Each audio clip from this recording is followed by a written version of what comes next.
Hi friends, అందరూ ఎలా ఉన్నారు? నేనైతే చాలా బాగున్నానండి. చూడండి, సూర్యుడైతే ఎంత ప్రకాశవంతంగా వెలుగుతూ బయటికి వస్తున్నారో. పగటికి రాజు సూర్యుడు, రాత్రికి రాజు చంద్రుడు. ఓకేనా? ప్రకృతి తన ధర్మాలను తను చేసుకుంటూ పోతుంది. అలాగే మనం కూడా మన పనులను చేసుకుంటూ పోవాలి. వచ్చే ఫలితం మంచైనా చెడైనా దాన్ని యాక్సెప్ట్ చేస్తూ వెళ్తూ ఉండాలి. ఇదే కదా జీవితం.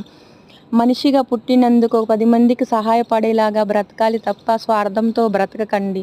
మన వంతుగా ఎవరికొకరికి సహాయం చేసేలాగే ఉండాలి. చూడండి, సూర్యుడు కిరణాలు ఎంత వెలుగుగా ఉన్నాయో మన లైఫ్ కూడా అంతే ప్రకాశవంతంగా ఉండాలి. మంచిగా ఉంటే మనకి ప్రకృతి కూడా సహాయం చేస్తుందండి. ఈ విషయంలో మాత్రం పర్సనల్ ఎక్స్పీరియన్స్ అయితే నాకుంది. మనం మంచిగా ఉంటే ప్రకృతి మనకు ఎప్పుడూ సహకరిస్తుంది. సూర్యచంద్రుడికే లేని గర్వం మనకెందుకండి? మనుషులం. ఈరోజు ఉంటాం, రేపు పోతాం. అందరితో కలిసి మంచిగా ఉందాం. ఓకేనా ఫ్రెండ్స్? వీడియో నచ్చితే చిన్న like, share, comment and subscribe. Bye bye.